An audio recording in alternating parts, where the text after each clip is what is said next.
ដំបូងណាយើងមកលើកយើងដែលយើងបានដាក់នៅក្នុងបឹងនេះបឹងទឹករយៈដែរទេហើយស្រុកខ្ញុំគេហៅយើងមិនដឹងថាស្រុកអ្នកទាំងគ្នាហៅអីបើស្រុកអ្នកទាំងគ្នាហៅជួយខមមិនខាងក្រោមផងហើយនេះយើងដើរដំណើរពីភូមិមកកាន់បឹងដើម្បីលើកយើងដែលយើងបានដាក់មកយើងដាក់យូរថ្ងៃដែរប្រហែលជាខ្ទង់ចិត្តមួយអាទិត្យដែរដែលយើងអត់ទាន់បានលើកវានេះយើងទៅលើកវាអញ្ចឹងណាចង់ដឹងថាវា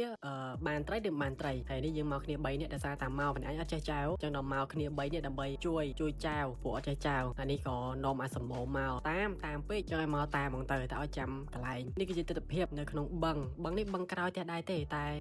ទឹកឡើងទៅវាឡើងលិចស្រែបងប្អូនយើងតែគាត់ធ្វើការធ្វើស្រែក្រមអញ្ចឹងលិចអស់ទៅហើយលហលហេមែនតើអានេះគឺជាសកម្មភាពដែលយើងកំពុងចែវទៅដល់យើងណាហើយខាងមុនអ្នកនរនេះឃើញហ្នឹងហើយហ្នឹងគឺជាយើងរបស់យើងហើយមាន2កន្លែង3កន្លែងតែនេះយើងលើកតែ2កន្លែងនេះដោយសារតែរៀងយប់ពេកហើយណាមួយយើងល្ងាដែរក៏សួរមិនបានក៏នាំគ្នាឡើងមកវិញតែពិតមានស្រូវបងប្អូនយើងគាត់ធ្វើដែរតែគាត់ថាទឹកមកលិចអស់ណាក៏ចោលទៅអានេះគឺមកដល់យើងហើយឃើញថាយើងគឺវាធំដែរយើងរៀបធំដែរអញ្ចឹងណាតែដឹងថាចូលត្រូវអីខ្លះទេព្រោះអត់ដែរលើកវិញទេដោយសារតែពេលហ្នឹងយើងដាក់ការទឹកឡើងតែឥឡូវទៅទឹកវាស្រកវិញក៏មកលើកវិញទៅការទឹកឡើងគឺបាត់យើងនេះគឺបាត់ហ្មងអត់ឃើញទេលិចបាត់ទឹកឲ្យទៅទឹកស្រកបានមកលើកវិញហើយចាំមើលតើ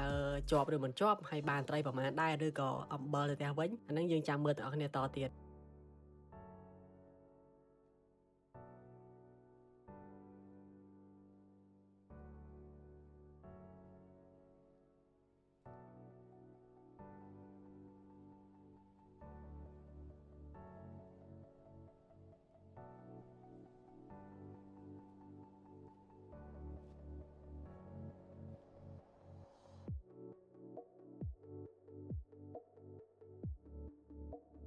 នេះ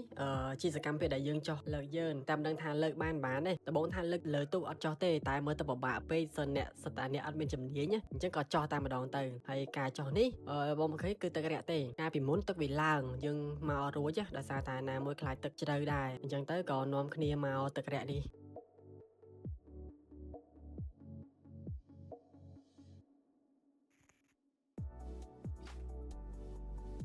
ហើយលើនេះបងប្អូនឃើញហើយខានលើកយូរមែនតើឡើងស្លាយឡើងអីតោងពេញទឹកពេញដីហើយមិនដឹងថាមានត្រីចូលឬក៏មានពស់ចឹកឬក៏អីស៊ីយើងអត់ទាន់ដឹងទេក៏យើងចាំមើលទាំងអស់គ្នាទៀតហើយនេះគឺជាសកម្មភាពនៃការលើកឃើញថាវាឃើញយើងពិបាកមែនតើហើយចាក់ស្ដាយគឺអត់មែនអំបិលយើងនេះគឺអំបិលមាន1មាន2តែគ្រាន់ថាវាហើយជាអាចវាលងទឹកស្លាប់អីអញ្ចឹងណាត្រីដោយសារតែវាទៅទឹកស្រកអញ្ចឹងណាហើយអានេះគឺអត់ទេគឺអំបិលអានេះយើងធ្វើការទៅយើងទី2របស់យើងធ្វើការធ្វើដំណើរទៅយើងទី2របស់យើងទី1គឺអំបិលចូលមើលទី2បើសិនជាអំបិលទៀតអានឹងគឺទៅផ្ទះហើយគឺអត់មានអីវិចារតែម្ដងហើយការធ្វើនេះឃើញទឹកឡើងទៅយើងកាត់នៅក្នុងអុំទូកាត់នៅក្នុងស្មៅប្របែកមែនតើហើយនេះគឺជាយើងមកដល់យើងទី2របស់យើងហើយឃើញថាទឹករៀងអាចដោលទូកបានអីទេហើយការដោលទូករបស់យើងនេះគឺទូកស្មាច់ដែរចៅពីមុននេះទូកស្មាច់ពីយើងធ្វើតែទូកថ្នោតជាតែទូកថ្នោតអញ្ចឹងណាតែដោយសារទូកថ្នោតវាពុកផុយទៅក៏ខ្ចីទូកអ្នកក្បែរផ្ទះហ្នឹងដើម្បីធ្វើការយកមកលើកហើយអានេះគឺមកដល់ហើយចង់ដឹងតាវាមានឬមិនមានបងប្អូនចាំមើលទាំងអស់គ្នាតទៀតអញ្ចឹងណាហើយនេះក្រុមការងារកំពុងតែចោះហើយនេះចោះយ៉ាងដណ្ដើមម្ដងនេះវារៀងទឹកជ្រៅបន្តិចវាមកដល់រៀងកដាលបឹងដែរហើយនេះគឺជាសកម្មភាពនៃការលើកមិនដឹងថាលើកបានឬមិនបានទេ